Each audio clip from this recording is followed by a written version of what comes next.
Hello, নমস্কার সবাইকে। আপনারা সবাই কেমন আছেন? আজকে আপনাদের সাথে শেয়ার করছি নতুন একটা ভিডিও।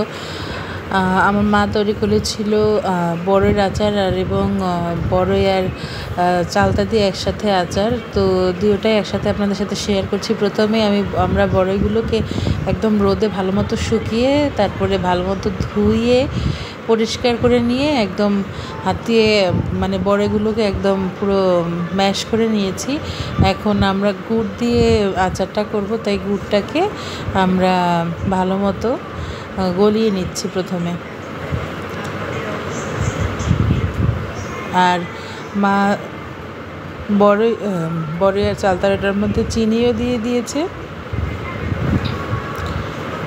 চিনি লবণ পরিমাণ মতো দিয়ে সেটাকে ভালো মতো কষিয়ে নেবে। আর আর যেটা শুধু বড়ই সেটাতে শুধু গুড় দিয়েছে, আর চিনি একটু লেগেছিল তাই একটু চিনিও দিয়েছে, আর লবণ দিয়ে ভালো মতো আগে কষিয়ে নিচ্ছে মজে না আসা পর্যন্ত।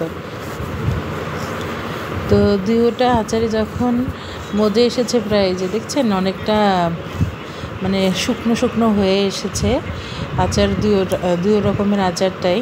তো এখন মশলা দিয়ে দেবে। প্রথমেই শুকনো মরিচ কেটে গুঁড়ো করে নিয়েছে, আর ধনে, জিরা আর পাঁচফোড়ন একসাথে টেলে তারপরে গুঁড়ো করে নিয়েছে। তো দুই রকম আচারই পরিমাণ মতো দিয়ে মিক্স করে নিয়েছে। তো এই তো দেখছেন আমার আচার প্রায় রেডি হয়ে এসেছে। যদি ভালো লেগে থাকে তাহলে লাইক, কমেন্ট, শেয়ার করবেন। আর আমার যারা ফেসবুক থেকে দেখছেন তারা ফলো করবেন, আর যারা ইউটিউব থেকে দেখছেন তারা সাবস্ক্রাইব করে দেবেন। থ্যাংক ইউ, সবাইকে ভালো থাকবেন।